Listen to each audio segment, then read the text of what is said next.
ఉన్న బంగారాన్ని విడిపించి ఆ రోజు ఆన్లైన్ రేటుకే మేము కొంటాం. Sharma gold company. అమ్మ నమస్కారం అమ్మ. నమస్తే అమ్మ, శ్రీమాత్రే నమః. చాలా సందర్భాల్లో చెప్తూ ఉంటారు బ్రహ్మ ముహూర్తంలో లెగాలి, బ్రహ్మ ముహూర్తంలో ఏదైనా పూజ కావచ్చు, జపం కావచ్చు చేయాలి అనుకున్నప్పుడు ఆ టైంలో చేస్తే చాలా బాగుంటుంది అని చెప్తూ ఉంటారు. నిజానికి ఆ బ్రహ్మ ముహూర్తం యొక్క గొప్పతనం గురించి అంత విశిష్టత ఏముంది అనే విషయాలు తెలుసుకోవాలనుకుంటున్నాం ఈరోజు. ఆ టైంలో చేయటం వల్ల ఎటువంటి శుభ పరిణామాలు జరుగుతాయి? తప్పకుండానన్న. సో ఆ టైంలో చేయడం ఎటువంటి శుభ ఫలితాలు అంటే, మనకి ఏ ముహూర్తం అయినా ఏదైనా కావాలంటే అది బ్రహ్మ ముహూర్తం అని అనుకుంటాం. ఎందుకంటే బ్రహ్మదేవుని సృష్టించిన ముహూర్తం.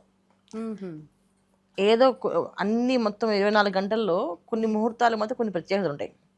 ఒకటి బ్రాహ్మీ ముహూర్తం, రెండు అభిజిత లగ్నం అని చెప్పేసి అభిజిత ముహూర్తం అని చెప్పేసి అభిజిత్ లగ్నం ఏంటి. సో అభిజిత ముహూర్తము, లగ్నము, దానికి తిథి వారి నక్షత్రాలతో సంబంధం లేదు. ఇద్దరికి వాళ్ళ భార్యభర్తలు అంటే వివాహం అవ్వాలనుకున్న వాళ్ళకి వివాహాలకి వాళ్ళకి తెలియదు, పుట్టిన తేదీలు తెలియవు, నక్షత్రాలు తెలియవు. సో ఈ అభిజిత లగ్నంలో చేస్తే వాళ్ళు కలిసి ఉంటారని. అలాగే ఒక వ్యాపారానికి వాళ్ళకి ఏ పేర్లు వాళ్ళకి జాతకాల్లో ఏం తెలియదు, ఈ అభిజిత ముహూర్తంలో చేస్తే జరుగుతుందని చెప్పేసి. అలాగే ఈ ముహూర్తాలు, అలాగే బ్రాహ్మీ ముహూర్తం, ఈ ముహూర్తంలో ఏ పని చేసినా తిథి వారి నక్షత్ర సంబంధం లేదు, అంత విశిష్టత. సో బ్రాహ్మీ ముహూర్తం ఎందుకు అని అనుకున్నాం అంటే, బ్రహ్మ ముహూర్తంలో చేసుకుంటే ఇంకా ఏ పనైనా విఘ్నాలు ఆటంకాలు లేకుండా ముందుకు సాగుతుంది. అందుకని అది చేయమని చెప్తారు. అయితే ఏంటంటే తిథి వార నక్షత్రాలు తెలుసుకొని చేసుకోవడం ఇంకొంచెం మంచి ఫలితాలు. తెలియకపోయినా చేసే ముహూర్తం బ్రాహ్మీ ముహూర్తం అది. అలాగే సాయం సంధ్యా సమయం, అలాగే ఉషా సంధ్యా సమయం అంటే మార్నింగ్ పూట వచ్చే సూర్యోదయానికి పూర్వం, సూర్యోదయానికి అయ్యే ముహూర్తం ఒకటి ఉంటుంది. అంటే సూర్యోదయం ఇంకొక కొద్ది నిమిషాల్లో అవుతుంది అనగా ఒక ముహూర్తం అనమాట అది. అలాగే సూర్యాస్తం ఇంకొక కొన్ని క్షణాల్లో అవుతుందని ఒక ముహూర్తం ఉంటుంది. ఇలాంటి ముహూర్తాలకి ఏంటంటే తిథి వార నక్షత్రాలతో సంబంధం లేకుండా చేసుకోవచ్చు ఎటువంటి కార్యక్రమాలైనా అని చెప్పేసి. అంటే మనం ఏదైనా వ్యాపారానికి సంబంధించి కావచ్చు, ఉద్యోగం సంబంధించింది కావచ్చు, ఏదైనా మంచి ఇంట్లోకి చేసుకోవాలి శుభకార్యాలు ఏవైనా చేసుకోవచ్చు అని చెప్తారు. ఈ ముహూర్తాలకి అంత విశేషత. అన్నిటికంటే అందరికి తెలిసింది ఏంటంటే బ్రాహ్మీ ముహూర్తం. మిగతా ఇవన్నీ తెలియవు. ఈ సూర్యోదయానికి పూర్వము, సూర్యాస్తమానికి పూర్వము ఒక్కొక్కటి ముహూర్తాలు ఉన్నాయి, సంగతి ఎవరు తెలియదు. అభిజిత ముహూర్తం కొంతమంది తెలుసు. ఈ బ్రాహ్మీ ముహూర్తం మాత్రం ఏంటంటే ఎవరైనా సరే ఈ టైంలో లేచి వాళ్ళు అనుకున్నది జరగాలి అంటే, సంకల్పం గట్టిగా అనుకుంటే ఖచ్చితంగా జరిగి తీరుతుంది. అందుకే చాలా మంది ఏం చేస్తారంటే చదువుకోమని చెప్తారు. వదిలేసి చదవండి కదా, చదివితే మీకు మంచిగా చదివింది అంతా బుర్రలోకి ఉంటుంది, చక్కగా ఎగ్జామ్ పరీక్షలు చక్కగా రాస్తారు, పాస్ అవుతారని చెప్తుంటారు. అలాగే బ్రాహ్మీ ముహూర్తం లేచి మనం ఏదైనా అనుకున్నవి కొన్న సంకల్పాలు ఏమైనా రాసుకుంటే కొన్న ఖచ్చితంగా తదాస్తు అని చెప్పేసి జరుగుతాయి.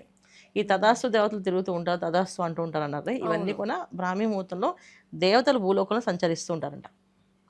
సో భూలోక సంచారంలో దేవతలు దగ్గరగా ఉంటారు కనుక మనం ఏదైనా కోరిక కోరితే ఖచ్చితంగా ఆ కోరిక తీరుతుందని చెప్పి ఆ ముహూర్తంలో చేయమని చెప్తారు. ఆ ముహూర్తంలో లేవమని చెప్తారు. ఆ ముహూర్తంలోనే ఏదైనా పని చేసినా చదివినా మైండ్లోకి వెళ్తుంది అనేసి. అయితే ఈ బ్రాహ్మీ ముహూర్తంలో చేయడం అనేది అలవాటు అయితే జీవితంలో వాళ్ళకి ఎటువంటి కష్టం అనేది రాదు. చాలా స్టేబుల్గా ఎదుటి వాళ్ళు చెప్పేది పూర్తిగా విని ఓర్పుగా వీళ్ళు సమాధానం చెప్పగలుగుతారు. అంటే కోపము ఆవేశం తగ్గిపోతాయి ఈ టైం లేస్తే. మనకి ఎందుకు కోపము అందరికీ వస్తుంది ఇవాళ కాలం అంటే, ఈ కాలం అంతా కూడా ఏంటంటే, మనకి పూర్వము దేవతల దగ్గర మానవులకి, దేవతలకి, ఋషులకి కొన్ని కాలాలు నిర్ణయించారు. తర్వాత రాక్షసులకి, ప్రేతలకి అందరికీ ఒక్కొక్క కాలాలు ఉన్నాయి. అంటే ఎవరి టైమింగ్స్ వాళ్ళకు ఉన్నట్టు. ఇప్పుడు ఉద్యోగానికి వెళ్తే మనం ఏ టైమింగ్స్లో నా షిఫ్ట్ ఇది అని చెప్తాం కదా, అలాగే షిఫ్ట్లో అనుకోవచ్చు మనం. అలాగా సో బ్రాహ్మీ ముహూర్తంలో దేవతలు తిరిగే సంచరించే కాలం. సో ఆ టైంలో ఏది చేసినా దేవతల అనుగ్రహం కలుగుతుంది. తర్వాత 4 నుంచి దాటి 6 లోపు ఇవన్నీ ఋషికాలం. సో ఆ టైంలో మనం లేచి మనం ఏదైనా పూజా పునస్కారం కానీ లేకపోతే మెడిటేషన్ కానీ అనుకునే మంత్రాన్ని జపం చేయడం కానీ చేస్తే కూడా ఋషిలోకి అనుగ్రహం కలుగుతుంది. అంటే ఋషిలోకి అనుగ్రహం కలిగితే ఏమవుతుందంటే ఎదుటి వాళ్ళు ఏం మాట్లాడుతారో మనకు ఆ శక్తి మనకు వస్తుంది. వాళ్ళు ఏం చెప్పాలనుకుంటారో మనకు తెలిసిపోతుంది. నిజంగా శక్తి మనకు వస్తుంది. సో ఖచ్చితంగా మనం ఆ టైంలో లేచి 4 to 6 లోపు స్నానం చేసి మనకు అనుకున్న మంత్రం చెప్పం. అంటే మన గురువు దగ్గర ఈ మంత్రం అనేది ఎప్పుడు కూడా గురువు దగ్గర తీసుకోవాలి. గురువుని అడిగి మన జాతకం ప్రకారంగా ఏది బాగుంటుందో వాళ్ళు చెప్తారు. ఆ మంత్ర అనుష్ఠానాన్ని ఈ 4 నుంచి 6 లోపు ఎవరైతే చేస్తారో, 4 నుంచి 6 లోపు ఎవరు చేస్తారో ఈ మంత్రం మాత్రం ఖచ్చితంగా వాళ్ళకి ఎదుటి వాళ్ళు వచ్చి చెప్పాలనుకుంటారు, వీళ్ళు ఫస్ట్ దానికి సమాధానం రెడీగా ఉంటుంది దగ్గర. మీరు ఇది అడుగుదాం అనుకుంటున్నారా, నాకు తెలుసండి, నేను ఇది చేస్తున్నాను అని చెప్తాను. ఓకే. ఇంత సాత్విక గుణంతో ఏర్పడుతుంది.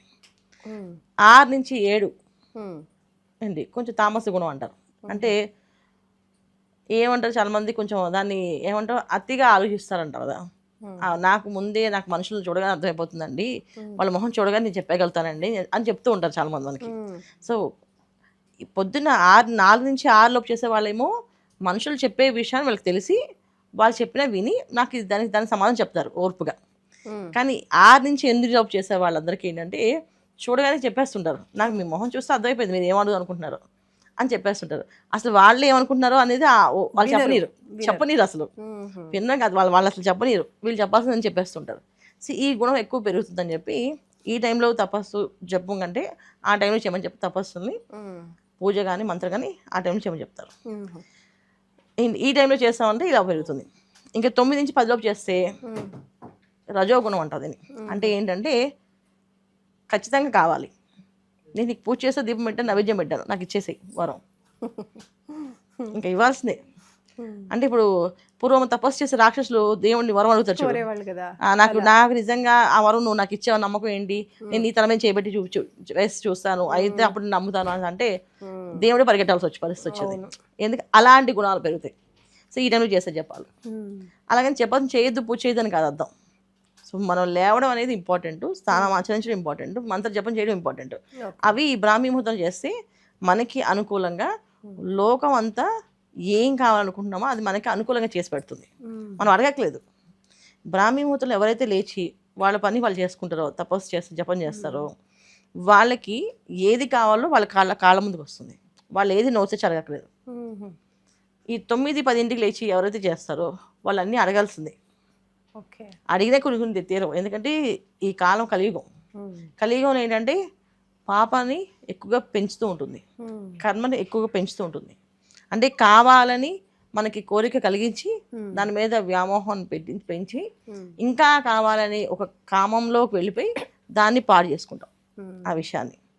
ఇలాంటి జరిగే అనర్థాలన్నిటి కారణం మనం నిద్ర లేవలేకపోవడం, అంటే పొద్దున్నే నిద్ర లేవలేకపోవడం. సో మార్నింగ్ టైంకి లేస్తే కనుక ఇన్ని లాభాలు ఉంటాయి అన్నమాట. అంటే బ్రాహ్మీ ముహూర్తం లేచి మంత్ర జపం చేయడం అవసరం లేదు. బ్రాహ్మీ ముహూర్తం లేచి కనీసం వీళ్ళు స్నానం ఆచరించి ఇష్టదైవాన్ని ప్రార్థన చేసిన జస్ట్ మెడిటేషన్ చేసిన వీళ్ళకి అన్ని అనుకూలంగా జరుగుతాయి. ఇంకా మంత్రమే చేయట్లేదు. మంత్రం ఉంటే అది ఇంకా అదృష్టమైన యోగం. ఒక రకంగా ఏంటంటే వరం వీళ్ళకి లైఫ్లో వీళ్ళు సాధించవలసిన ఏవైతే ఉన్నాయో అవన్నీ కూడా అచీవ్మెంట్స్ అని సాధిస్తారు. ఇవన్నీ జరిగే అవకాశం ఈ బ్రాహ్మీ ముహూర్తంలో లేస్తే జరుగుతాయి. సో అందుకే బ్రాహ్మీ ముహూర్తం అనేది అంత ఇంపార్టెంట్ అనమాట.